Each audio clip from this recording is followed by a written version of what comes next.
Chicago, 2011. A cop is murdered. Police and prosecutors swear they have the trigger man. He swears he didn't do it. How far will each side go to prove they're right? Like it's just one bombshell after another, where you're like, what? The story of a PlayStation, a brain-eating amoeba, and the relentless pursuit of justice. Off Duty, out now. Listen wherever you get your podcasts. This message comes from Jackson. Taxes aren't something you can only think about once a year. With investments, planning for tax day is year-round. Fortunately, Jackson offers tax-efficient products. Visit jackson.com for more information on how our products can make your tax bill a little bit less painful. Jackson is short for Jackson Financial Incorporated, Jackson National Life Insurance Company, Lansing, Michigan, and Jackson National Life Insurance Company of New York, Purchase, New York. Howdy, howdy, ho, and welcome to Fantasy Fan Fellas. I'm Hayden, producer of the Fantasy Fangirls podcast and your resident lover of all things Sanderson. And I'm Steven, your bookish internet goofball, but you can call me the Smash Daddy. And we are currently deep diving Brandon Sanderson's fantasy epic, Mistborn. But here's the catch. Steven here has not read Mistborn before. That's right, hey. So each week, you'll get my unfiltered, raw reactions to every single chapter. And along the way, we'll do character deep dives, magic explainers, and Steven will even try to guess what's next. Spoiler alert, he'll be wrong. Newsflash, I'm never wrong. Episodes come out every Wednesday, and you can find Fantasy Fan Fellas wherever you get your podcasts. Hello, and welcome to the Psych Legal Pop Podcast. This is a podcast where we talk about popular culture through the lens of an attorney and a therapist. I'm Brooke Brigham, I'm the attorney. And I'm Tess Brigham, I'm the therapist. Today we are going to be talking about a documentary. It's called Between Life and Death, the Terri Schiavo story. It's on Peacock, and it's not the free version. You have to pay for the, $5.99. But you can just, watch it, cancel it. It's very good. It's worth yes. It's worth watching. And I think this is my favorite kind of documentary, is where they go back and look at a big event that happened, 20 years ago, and look at it through the lens of today. Mm-hmm. And, how, just like Monica Lewinsky, or, these things that big things that happen in the culture. And then 20 years later, how do people view it now? What happened? What was the result? What was the aftermath? And so this story is part of the, what was the beginning of, the right to life movement. I mean, it had been around, there had been a lot of anti-abortion stuff even before this, but this is where the end of life and beginning of life, which are two sides of the same coin. The whole idea about how someone should die, or should someone be allowed to die? Should they be allowed to live? All those kind of questions coalesced into a organized political movement. Mm-hmm. And so this case started that. And so it was very interesting to look back on it.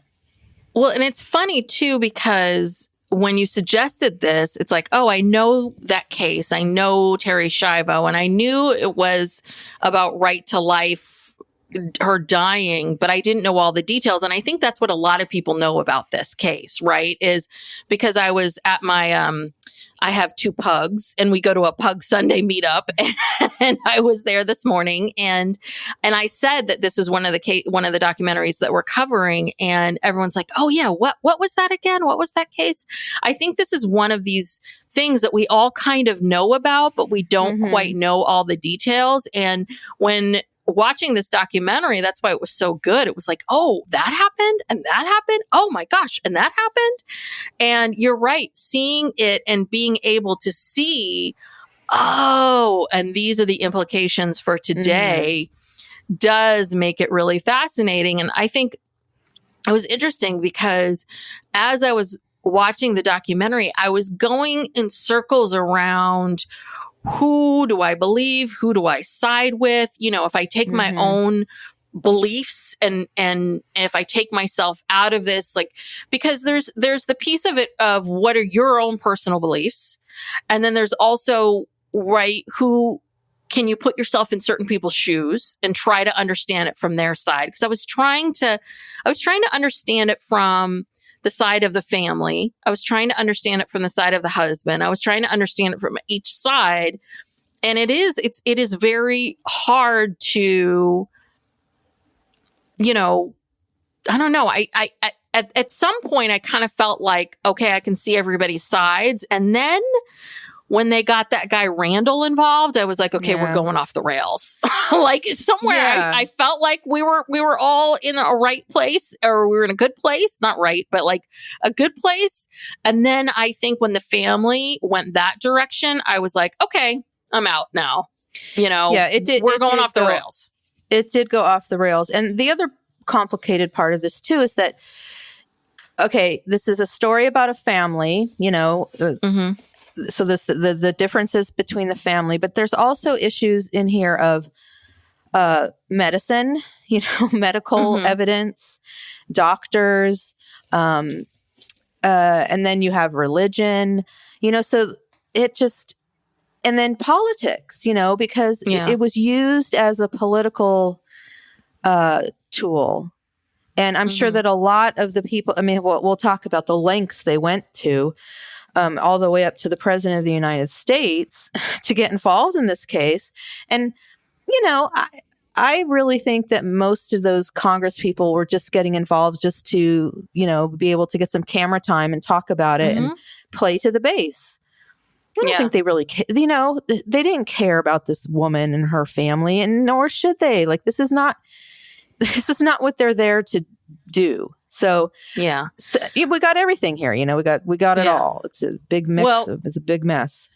And also this other thing about family, and this was also interesting too, is this idea of who is your family? Once you get married and you start a new family, who is your family? Because once you get married, your partner, your spouse becomes, you know, when you pass away, they decide what happens to you, right? Like they become, are they your family? Because the big argument with the parents and the family was like, you only knew her for 10 years. We've known her whole life, right? This idea of who knows you better, you know, who has more rights to you, who is your mouthpiece, who is your speaker, who's this thing. And I hear this a lot with my clients, and it's such a dangerous thing where, you know, people get married and suddenly, and I see it a lot with men and their mothers and their new wives. And I'm like, no, you know, you're married now. That's your wife, family. Your children, that's your family. And you have to, you know, defend them against your mother and her wishes and whatever it is, because this is your family. Even if you've known your mother your whole life, it doesn't really matter. And I thought that was really interesting. A lot of the arguments from the family of, well, we've known her longer, you know? Yeah. So, well, look, if you take anything away from this documentary, is that every person over the age of 18 must have an advanced healthcare directive. Because if you have that, then your families can't go to court, you know, and sue each other. It's so important, you know. Yeah, because maybe you're married, but maybe you don't want your husband making those kinds of decisions for you. Maybe you do want your parents. So you have to name them. You have to put it in writing and get it notarized, and you know, and have it in your records, so that if anything ever happens to you, you have a legal document that's going to be irrefutable unless they can prove that it was somehow fraudulently obtained. But this is evidence of who you want to make these kinds of decisions for you, and what your wishes are in terms of, you know, do you want, you know, do you want to be on a ventilator? You know, do you want to have a feeding tube? Like, you get to decide, you know, where to draw the line. So everybody, please do that. You can go on the internet and get one. Just make sure, you know, you fill it out, you update it, you sign it, you have it notarized. Very important. So yes, and notaries will come to your house too. I mean, you can get a notary to come to your house to sign documents. So there's no. Yeah. Or you can go to any very easy UPS store. Yeah. It costs $10. That's true. Yeah. Yeah. UPS, FedEx, any of those places. Okay. Yes, so, yes. Terri Schiavo was, where did the family grow up? They weren't from Florida. I feel like they were from the East Coast. Yeah, maybe like New York, New Jersey, or New York. I got that New York vibe, but they never said. But they were all in Florida. I feel like they met on the East Coast, in maybe New York, Boston, but then they moved down to Florida. Well, yeah, okay, so Terri, grew up in this tight-knit family. Her parents their last name was Schindler, Mary Schindler, and then the father, I forget his name. He'd passed away. Bob. Robert. Not that long after Terri passed away, I think.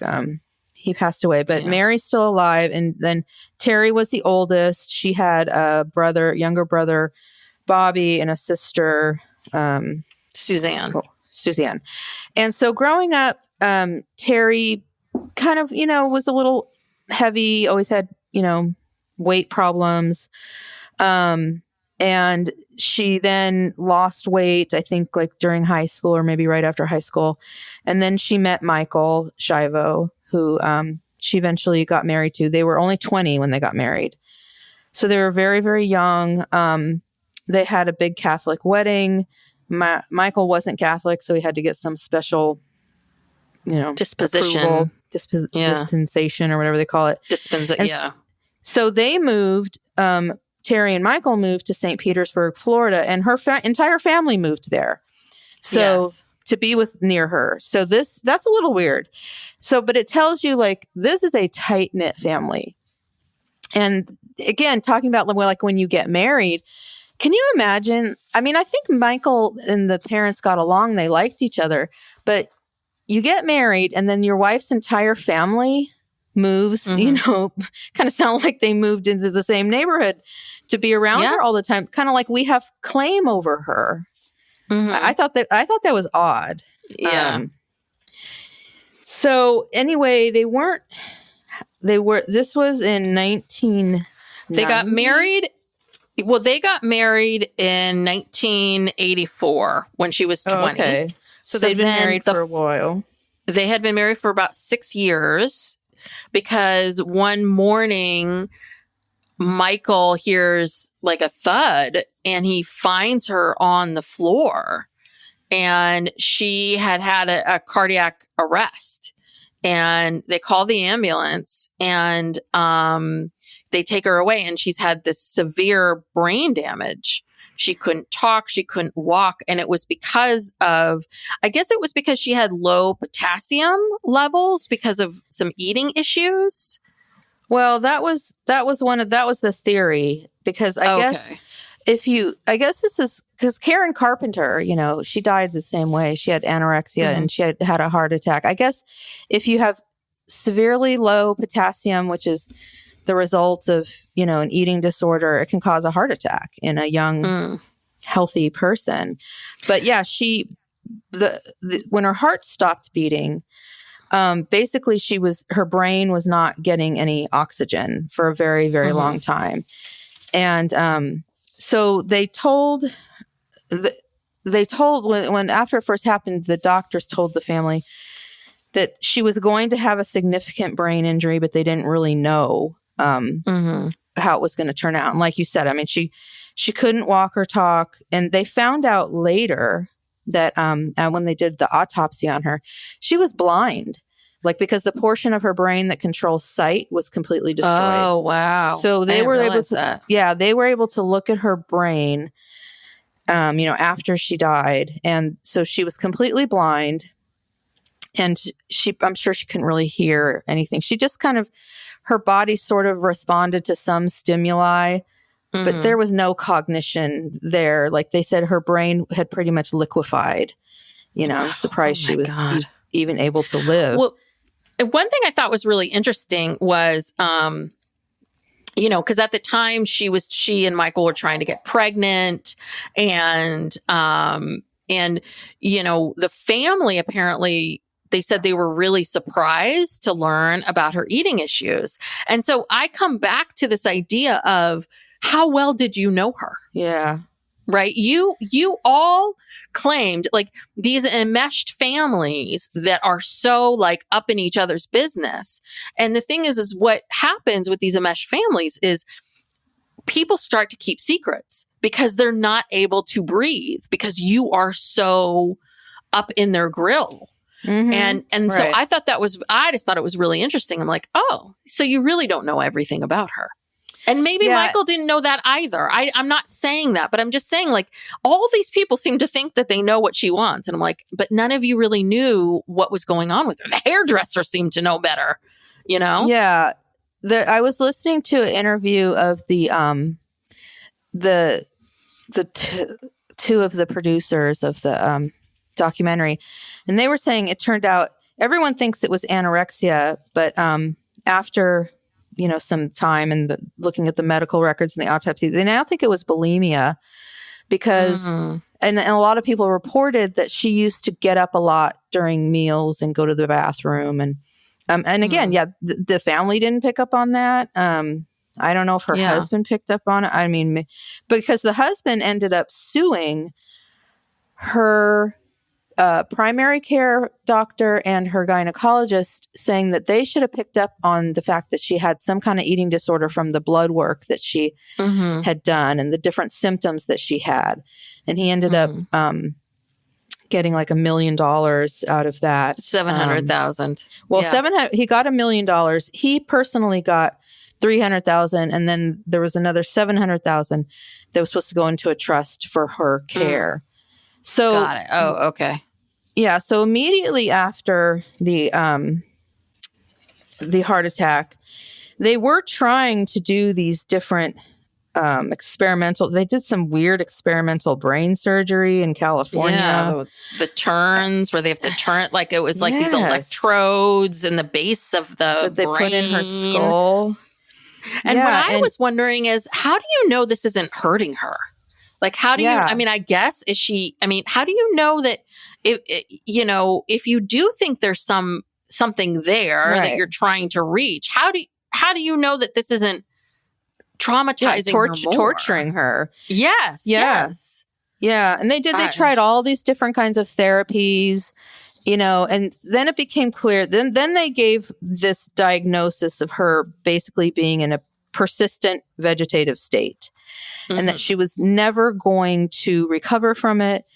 She was never going to get any better.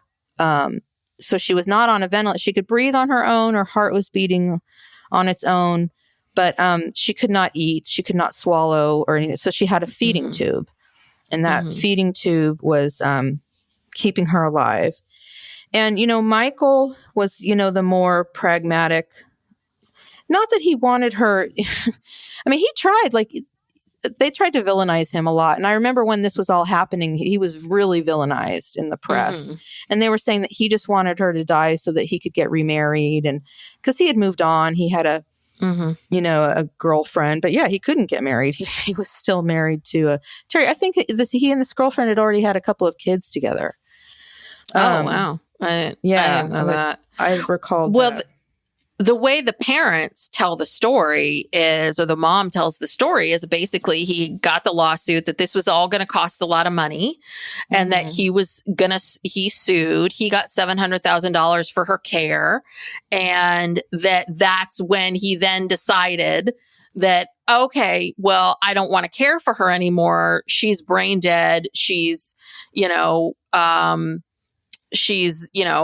there's no hope. We need to pull the plug or take her off the feeding tube.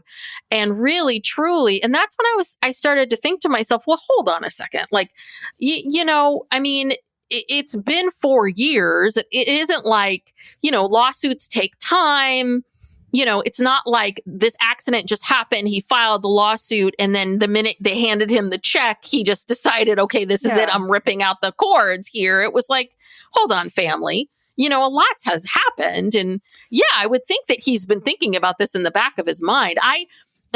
So I didn't even, this was this information came to me before they really started to villainize him. And I thought that was really interesting, the way they already were sort of setting it up. Like, see, the minute he got that money, he was ready to kind of rip the cord, and that was it. He was done. I keep saying rip the cord. She's not plugged in. But I mean, that he was ready to let her die and all this stuff. And I'm like, well, no, not really. I mean, I think taking care of someone in that vegetative state and essentially putting your life on hold when you're in your 20s and 30s is a lot to ask someone to do for a couple years. Yeah. And so for 4 years is a lot.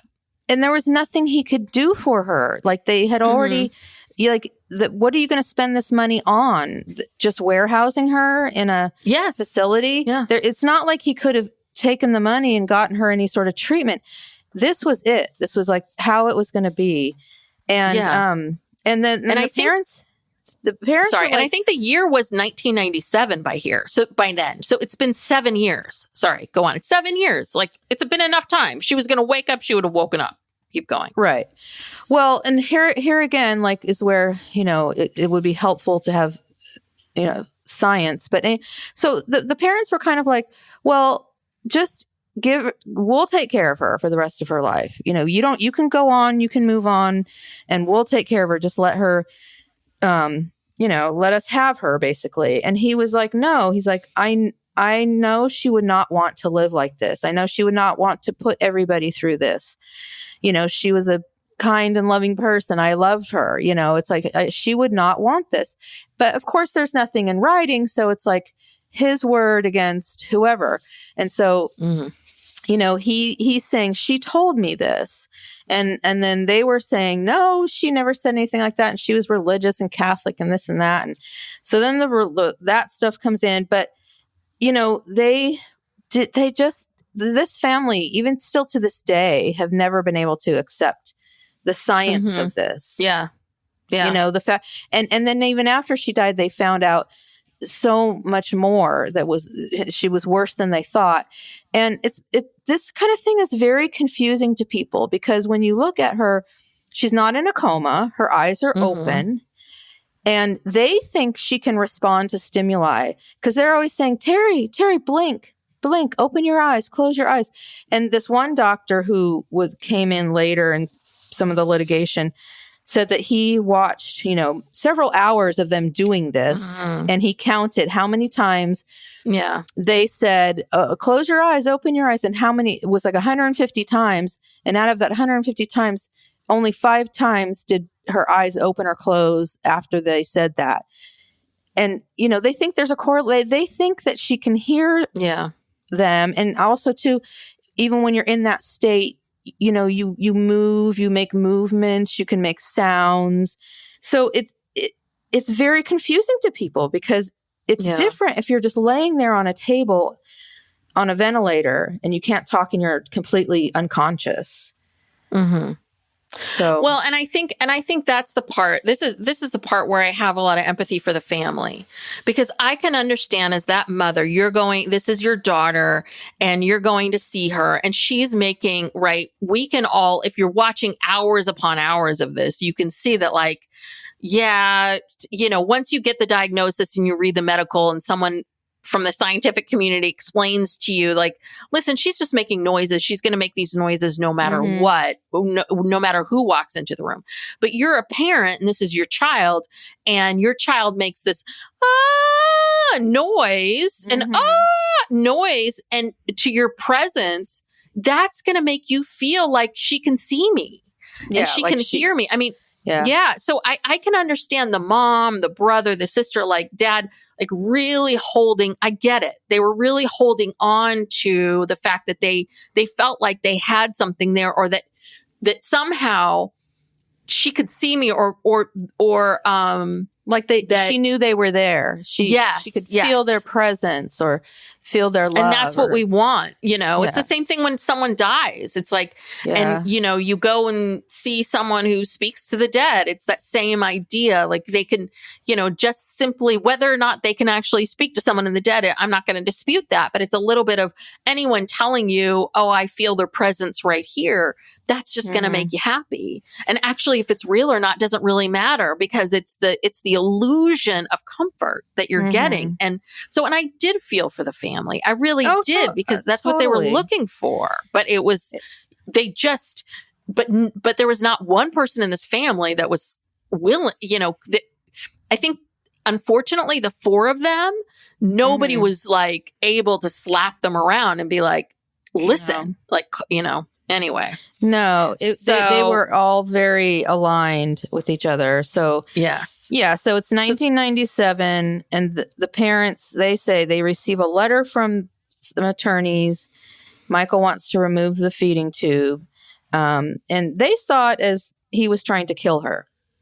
That's, you know, that they were coming from. And so the attorney who was Michael's original attorney, this guy, George Phalos, he's done a lot of these cases, and he comes on, he kind of talks about, you know, the difference between, you know, for a long time, it was like just the ventilator cases, which, like I said, were kind of easier to understand, taking someone off a ventilator. Removing a feeding tube is a little bit different, because then the person has to die, and it could take a couple weeks for them to die. And, you know, he talks about how we have this real fear of death in our culture. You know, we're youth obsessed, and we don't talk about death at all. Like people think they're going to live forever. And then, you know, anyway, and there was another famous case. Oh, the famous ventilator case was the Karen Quinlan case. Parents wanted her removed from the ventilator. Yeah, I didn't know that case. Had you heard of that? I remember that. Yeah, I remember. Well, they talked about it a lot during this whole Terri Schiavo thing. But yeah, this was like in 1985. So it began, the legal battle. Well, and so the judge. So it turned out that. So Michael had to go to court and prove that this is what Terri would have wanted. And the judge ruled in Michael's favor, and they thought, okay, this is over. So she gets moved to hospice. And then they talk a lot. It was interesting at first. I was like, wow, they're really going into the process of hospice and what this is. I was like, I appreciated it, but I think they wanted to explain like death and what hospice is. But they go into the hospice, but then on April 24th, 2001, this woman calls into a radio show, Cindy Brashers, and she's an ex-girlfriend of Michael's, and she calls into the show and she says that Michael told her that Terri would recognize his voice, cry when he would leave, and that Terri has ruined his life. And the family heard about this, hired a private investigator to go to the ex-girlfriend. And the ex-girlfriend said that Michael told her that Terri didn't know if she would want to end her life.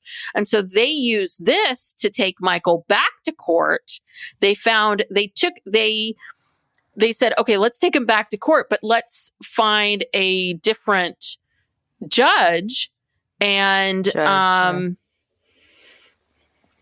different judge. And that judge came in and he said they got a temporary injunction and to get the feeding tube back in, and the original judge, who's been the judge this whole time, Judge Greer, was pissed. Yeah. Yeah. They went to I think it was an appeals court that they went to. But anyway, yeah. So yeah. How can I ask you a question? How are you able to do that? Like, if Judge Greer is the judge for this case, how are they able to file this motion, file this injunction, and rush in and do it in front of a different judge and get it to go through? Like, I don't understand that. It's a different court. It's an appellate court. So Judge Greer, the original hearing where Judge Greer heard the case and decided that he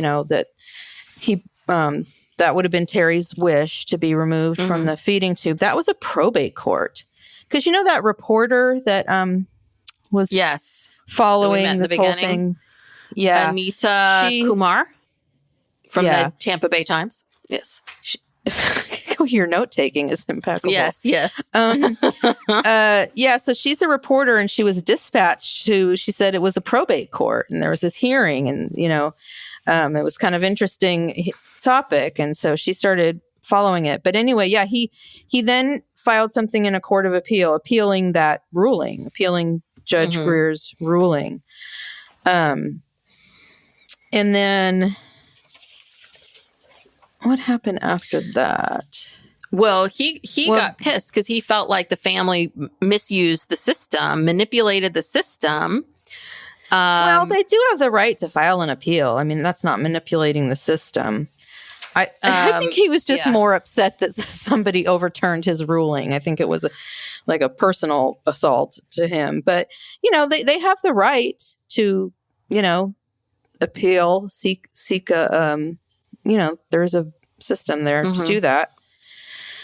But this is when we meet Suzanne's ex-husband who snuck the camera in? Yeah, this was real shady. He was trying to get evidence, he filmed Terri to show that this was when they were doing the whole open your eyes, close your eyes, and they found some doctor who, said that, well, no, she's not in a persistent vegetative state. And that's when they got this guy, this professor, to observe these tapes that Suzanne's husband took. And he's the one who said, I counted, 150 directions, and there were 5 compliances. And so, we're now getting into litigation. We have competing experts and competing, people are gathering evidence and using evidence. I mean, this is heating up. Yes. And we meet this guy, Dr. Jay Wolfson, who's a professor at the University of South Florida, and he examined her. I guess he was also called in to examine her, and he agreed that she does have persistent vegetative state, that explained that Terri makes these noises and faces all the time. It doesn't matter what the other person does. And that then it gets into this whole thing about who said the thing about disability, that, they saw it. Did someone say disability? That really became this whole issue. Yeah. They had a lot of disabled people and disabled rights activists were protesting, saying, well, where do you draw the line? Are you going to kill me because I'm a quadriplegic in a wheelchair? And, and I mean, I think, you can speak for yourself. Do you want to die? Yes or no? Yeah. Yes. Well, okay. Yes, no? Okay, great. Yeah. No, it's closed. It's more than a stretch. Yeah. But they're trying to draw that's what they do in these cases. They try to make it sound like, oh my gosh, this is a slippery slope. If you remove this woman's feeding tube, they're going to start killing disabled people. She's not disabled. I mean, that guy, Dr. Wolfson, he's the one who said, he looked at her brain scan. He said the entire brain was liquefied for cognition, seeing, hearing, and responding. All the centers where all that stuff happens were destroyed, dead. And that's always so frustrating to me, like when people can't accept science. But so then that appeals court, I think, they issued the injunction, but then that got overturned. That got overturned. So then on October 15th, 2003, so mind you, this woman went into the coma 1990. This is 13 years later. So the feeding tube is removed again. So this is when the family really lost me. So then they go to Randall Terry, who is part of Operation Rescue. He's the founder, and he's very famous for going to anti-abortion, going to abortion clinics, and we see all of this footage of him terrorizing people. Oh my God, what was that one image of him with the little teeny tiny baby in his, I mean, it was just awful. But basically he uses every last dirty tactic there is to get a lot of attention on him, him and his message. And his big thing is, I fight the killing of babies. So they said, okay, well, this is what we're going to do. This hospice where not just Terry, but hundreds of other people are trying to peacefully die. And people and family and loved ones are trying to say goodbye to them, and people are trying to work, and people are trying to live their lives. Let's rent an RV, live across the street, and let's hold a 24-hour vigil and just terrorize these people now. And that's what they did. They started this 24-hour vigil as the feeding tube is removed. And so their big thing was, let's appeal to Jeb Bush, who was the governor of Florida at the time. And they're like, well, maybe we can get Governor Bush to overturn this decision. And this is where I got a little confused. So Jeb apparently was a little kind of wishy-washy about it. Who wrote Terry's law? I didn't understand how that happened so fast. Okay, well, here's what happens. So the governor cannot overturn a court ruling in a state. It doesn't work that way. There's a separation of powers. He had no ability to do that. And somebody sent someone to try to talk to Jeb Bush, someone from the Shiavo or the Schindler family, I believe. He really didn't want to get involved. And so Debbie Wasserman Schultz, who is a congresswoman from Florida, who this is before she was elected, I believe, but she explains this. She says the governor doesn't have the ability to overrule the court. So what happened instead was some congressman up in Washington, D.C. Wrote this. So now we've got the federal government is involved. Okay, this is a state court issue. It should be left in the state courts, and once it works its way through the state court system, unless there's, there are circumstances where the federal government can get involved with state court laws and decisions, but it's extremely rare, and this is not one of them. They made this up. These Congress people, they crafted this thing called Terry's Law, and it was a law to protect one person, and they made it happen in one day. And then, wait a minute, this is still in state court. I'm sorry. Because it says, my notes say Jeb signed it. So how did this? Oh, okay. Sorry. Excuse me. I'm getting the two things mixed up. Okay. So Jeb Bush tried to do something that he really couldn't do, but he did it anyway. But it causes Terry to go from the hospice back to the hospital. Feeding tube is reinserted. I mean, this thing has been taken out and reinserted like 3 times now. And again, I'm wondering, does that hurt her? Yeah. Like getting the feeding tube ripped in and out? Anyway. Yeah. So then the Florida Supreme Court struck down the Terry's Law that Jeb Bush had signed. They unanimously ruled that Bush violated the constitutional tenets of separation of powers when he signed the law. So then the Schindlers get this new lawyer, who's another ultra-Christian, wants a Christian nation, turn to prayer, political and religious forces, saw an opportunity do you love to his push their artwork? agenda. The picture of Bush.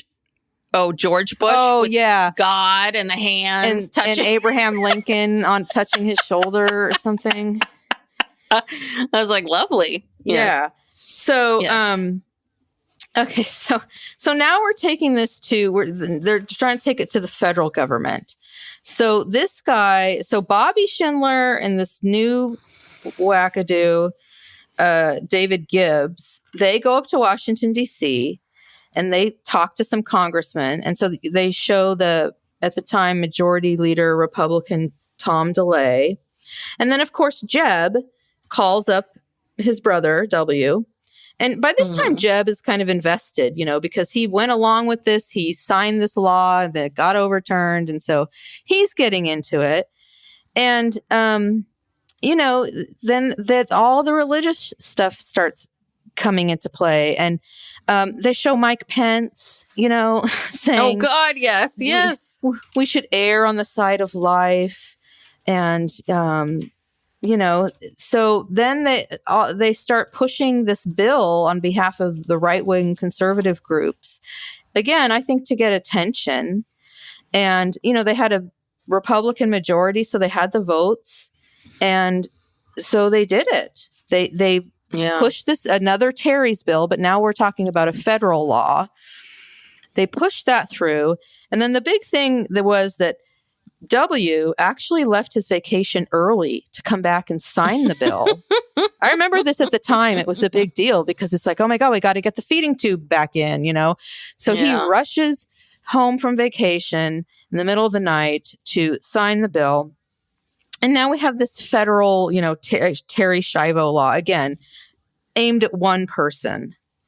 And, they're just like trying to ruin people's lives here, But again, thank God for the courts, because when they went to the federal judge to try to get an order to reinsert the feeding tube, the federal judge rejects it. And that was it. Didn't make it to the Supreme Court, thank God. Well, and we see that Judge Greer had to wear a bulletproof vest wherever he went, anytime he left the house, because everyone hated him because he got so many death threats for, doing his job. He got kicked out of his church. I know. He had to go to the Baptist church. They took him in. He was like, these people, they're like, oh, great. We'll take you. Yeah. That I was like, well, so much for loving each other. Don't, really? You all want people to live so much that you're going to kill this guy. Right. Don't you love that? Yeah, You're right to life, but if you don't agree with me, I will kill you. Does that make any sense? Oh, yeah. These people who kill abortion doctors and try to bomb abortion and clinics. Also, that makes a lot of sense. And the other thing is, do these people who are right to lifers, do they believe in the death penalty? Oh, usually they do. I mean, because they're usually very punitive and law and order, eye for an eye, biblical stuff. So none of it makes any sense. And it's all just politicians get into it to get votes. The like this Randall Terry guy, he's obviously a total narcissist, just wants attention. He's got some sort of God complex. These are just people who are unwell. Yes. They're very unwell. Well, and then we start to learn about, and this is, again, the Schindler's already lost me, but this is where this really pissed me off. Okay. So the problem with Michael is this. He does not come off as very likable, right? It's the mustache. Not many people can, beyond Tom Selleck, not many people can really pull off the mustache. Well, he looks like he's stuck in the 70s, his hair, the mustache and his hairstyle and just everything about him. It's like he needs to fast forward 20 or 30 years. Yeah. But I do, when he does cry and when he does, have these, I do believe him, and at the same time, I again, do I believe of what he said to this ex-girlfriend? I believe it's somewhere in the middle. I believe that he probably once said to her, something like, oh, this Terry stuff is so hard. This is just derailed my life. I'm sure he said, sometimes I think she smiles at me. I think sometimes she knows my voice. I think he did on some level say a lot of these, you know what I mean? I think that he did get a bum rap, but what really pissed me off is that apparently this family just decides we're just going to flat out lie about this guy. They start making up stories about whether or not they think he pushed her down, that he was the cause of her fall. He abused her. And it's like that he abused her. It's like, wait a second. you can't just lie. You just lied about that. Like, there's no evidence. And apparently this is what the reporter's saying. There's no evidence. If there was any evidence, that would have come out by now. Mm-hmm. There was no evidence of abuse.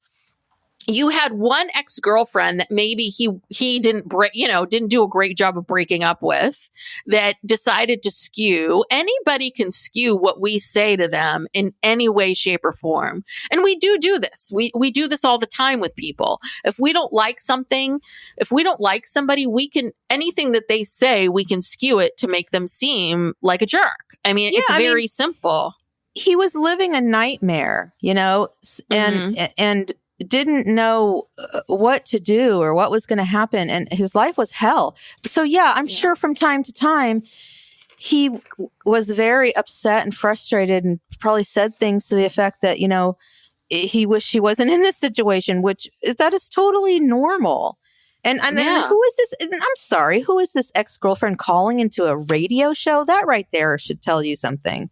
She's just looking for attention, and she's just, how does she have any credibility? I mean, give me a break. Well, and how does this help anybody calling into a radio show? Then if you really feel like you have some damning evidence, go to a lawyer. You should have gone to an attorney and said, he said this to me, it's concerning to me, but there you go. It's like, no, it wasn't concerning to you until you broke up and now you're pissed.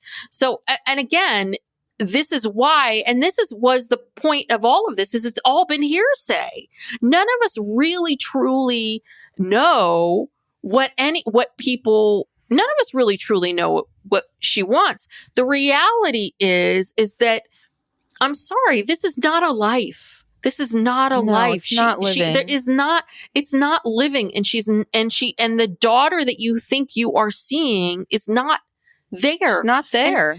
And the thing that's so awful is you see this beautiful, beautiful young woman, and then you're having to see her now. She looks awful. These photos of her, it's like, if that was me, I would be livid. I was like, oh my God, 15 years of me looking like crap. Just deteriorating. She's deteriorating out in public. Thanks a lot. Yeah. With shitty haircuts and, all this kind of stuff. I would be like, please remember me differently. You know what I mean? It's like, I don't know. I just think, I hate liars. I hate liars. I hate people who lie. I hate people who fabricate stories. And I hate people who come up with stories just to kind of further their own agenda. It's just, irritates me. And that's when I was like, I hate these Schindlers. Yeah. And Michael, since all this happened, he hasn't said anything to anybody. He moved on with his life. He's married with children. He's now a nurse. He's like the head nurse at a prison somewhere. I don't know. But anyway, I mean, this is not a bad guy. And he was very unfairly villainized. And the Schindlers, they might seem like a nice little family, but they're strange. And then the Bobby, the son, he becomes a pro-life crusader, kind of like a Randall Terry Light. And he's got this foundation, and he lobbies Congress, and is all about these end-of-life things. And it's just like, God, and they're still to this day. And that sister, she seems really nasty. And they're still trying to talk shit about Michael. And I don't believe any of them. And they're talking about like her last moments and like who was going to be in there or not. And again, this is the story of like who said what to whom. And it's one of those stories where like Michael was there visiting, the family wanted to come in, he leaves, he goes into another room. And I guess they were sensing that she was going to go very soon. It was like, who was going to spend the last moments with her?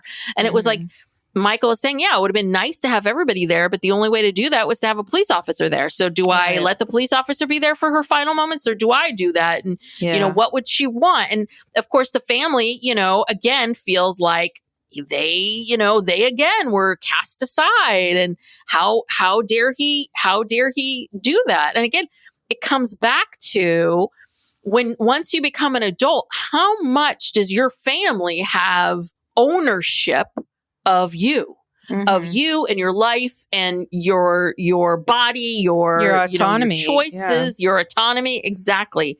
who, once you become an adult, once you decide to spend your life with someone else, once you make those kinds of choices, does your family have that kind of autonomy? And I would like to say that people who tend to have eating disorders tend to come from highly controlling families, Mm-hmm. because food becomes the one thing they can control. Yeah. And well, if she was eating a lot before, it might have been that she can control the food. That must have been. And then when she decided to lose weight, it was like, okay, now I can control this in a different direction. So, yeah. FYI. So to bring this all full circle, yes, the people on the right realizes that this is the beginning of time. And we talked about this when we did the, what was the documentary about? The Jerry, not Jerry. The Jerry Falwell? Jerry Falwell, but it wasn't, it was the, what was the about family? The pool boy? Yeah, the pool boy. What was his name? And the family. I'll look it up. Hold on. It was Jerry Falwell Jr. Hold on. Was it? Yeah. Was it the Falwells? Anyway. Yeah, it was. That was around the time when they also, God forbid the sex scandal that brought down a dynasty. Yeah. So this is happening around the same time where the right is starting to realize the importance of judges and federal judges, especially. And, they begin their 20-year quest, which has finally come true, to basically pack, the federal court with conservative, pro-life judges, and at all levels, the district courts, court of appeals, trial courts. And they created this network of judges to ultimately overturn Roe versus Wade. And we see Judge Alito, getting sworn in and George W. is there. And it's just like, oh my God, this again, it's like, here we are. And, now, and so they've inserted themselves into reproductive rights. The right to die part is a little bit harder when you have these legal documents, like the advanced healthcare directives, which again, please get one. But I would imagine that a lot of people don't have that. And it's going to become a big issue, with the aging population. It already is an issue, but it's just only going to get worse. Yeah. And it's very important to make your wishes known. Yes. Our mother have you seen that at Mom's house where she has it written at her house? So if she passes out at her house and the 911 is called, it's like written on her thing, like, please do not resuscitate me. It's like written on a notepad that's like next to the door. So yeah, when the EMTs come in, hopefully they'll notice it. They'll check. Oh, wait, let me check some notes. Let me make sure. Let me check her notepad. Yeah, no, And, it made me think of a lot of stuff, but there was a case here in the Bay Area. This was 2013, and it was really sad. This girl, her name was Jahai McMath, and she was 13. She went to Children's Hospital in Oakland to have basically her tonsils removed and some other things removed. She had pediatric obstructive sleep apnea. And she's made it through the surgery, but then something happened after the surgery where she just started bleeding and, same kind of thing. Like her heart must have stopped, no oxygen to the brain. And she went into cardiac arrest, no oxygen. And the doctors declared her brain dead. And her mother and other family members fought that the hospital wanted to remove her from the ventilator. And, the family fought it. And I guess they found some place in New Jersey that there was some kind of right to life facility in New Jersey who was willing to, this is so morbid, have her body flown out there to their facility, on a ventilator. I don't know how much that costs or who's paying for this. And they would let her stay there. And so they got a court order, because there was legal stuff with the hospital. They got a court order to move her to New Jersey, and then she died 5 years later. And God. The cause of death was liver failure. Mm. which I thought was interesting. But yeah, I remember that was a big case around here. And that's just so sad. I mean, God, a 13-year-old girl. And again, I remember thinking, I understand this mother's. How do you accept that? How do you accept that your child goes into the hospital to have their tonsils taken out, and then all of a sudden they're brain dead? Yeah. And I think that, and I understand the parents, and she looked at me and she said hi. And as long as they're fighting, as long as she's alive, there is this sliver of hope, this 0.00001% chance that she could get better, that there could be some cure, that there could be something that's going on here. But, you also have to weigh that against the quality of her life and the quality of everybody else's life. Like you are all stuck in time. I mean, this entire family, like you basically all said it killed the father. The father died at 71. The mother does not look good. Like nobody in the family looks very good. They all look like they've aged a million years. It's interesting. The person who seems to be the happiest is Michael, because he's the one that sort of, and seems to be doing the best work is Michael, right? Because he's moving forward with his life and accepting it. But I again, it's hard. It's hard to know. And I think that a lot of people, again, back to this advanced directive and wills and all this stuff, is I think that people see this as something that old people should get or whatever it is. The reality is that, she, of course, was young and probably thought, oh, this eating disorder is not going to kill me, but it did. And, young people, they do a bunch of drugs. They don't think the drugs are going to kill them, but they do. And I think that there's this attitude that, oh, I have to be doing drugs for 30 years in order for it to kill me. It's like, no, it can kill you in 6 months. Yeah. Eating disorders, you can have a bad eating disorder for 5 years. It could kill you. Like, things can happen that you don't see. Don't assume that just because you're young that nothing can happen. Don't assume. Yeah. It happens. And if you have very strong feelings about these things, then protect yourself. Yeah, no, it happens all the time. My best friend since the first grade passed away at 49. She had a just a massive asthma attack. Like managed to call 911 and said, I can't breathe. And then the phone went dead. And by the time the paramedics got there, she had been without oxygen to her brain for like 20 minutes. Oh, God. It took 20 minutes to get there? Yeah, well, she lived inside I don't know how long it took, but I mean, it was somewhere between 15 and 20 minutes at least. She lived inside this apartment complex and they had to get in, whatever. So they managed to resuscitate her, get her heart beating again. She's in ICU on a ventilator. And, I sat with her for 3 days. And I remember when I walked in there, I didn't even recognize her. Like, I'm like, is that her? Like, it didn't even look like her. And I realized she was already gone. Her soul had left her body. I sat with her for 3 days looking for some sign of nothing. I mean, absolutely nothing. And, the doctors, they have this protocol. They have to run all these different tests and, to satisfy the family. And so, they did all of that. And luckily her parents, were reasonable. And, they didn't fight it. But, and it was just like, I was there when they took her off the ventilator. And, very quickly, because they told us it could take up to like 30 minutes or more to actually have no electrical activity or whatever activities in the body. But it happened within a couple minutes. And it was just that was very sobering. And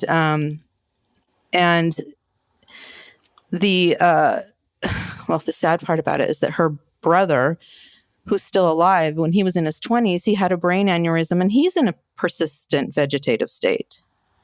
And he's now like 50 years old. And for 25 years, I'm not sure if he has a feeding tube or not. I kind of think he doesn't. So, I mean, there's nothing, He's just, his body is he's just kind of existing. So and where is he? He was 25. Well, he was being taken care of in their father's home, but then the father passed away a couple of years ago. So I'm not really sure where he is now. He might have had to go back into a facility because he was in a facility for a long time. And then the father was able to bring him home and care for him in his home. But it's the same thing. Like, it's very much like Terri Schiavo. Like, he makes noises. He looks at people. Mm-hmm. It's very hard. You don't know. Mm-hmm. You don't know what is going on or what he knows or anything like that. But yeah, that kind of thing, it can happen at 25, 50. It can happen at any age. It can happen. Stuff happens. Yeah. So as I said, anybody over the age of 18 has to have an advanced healthcare directive and a will or a trust, preferably a trust, because that's just reality. Yeah. So, yeah. That's the other thing too. What did the Schindler family do for work during this whole time? How could any of them go to a job? Because it seemed like they're fighting this case. They had to have lawyers. I mean, maybe they were getting these people to do it for free because of the PR piece of it. But how could any of these people hold down a job? That's my other question. Yeah, I don't know. That's a fair question. And then now that guy, Bobby, he's like a keynote speaker. I mean, I think now he's making money talking to these religious. And that's what I wanted to know. They were Catholic.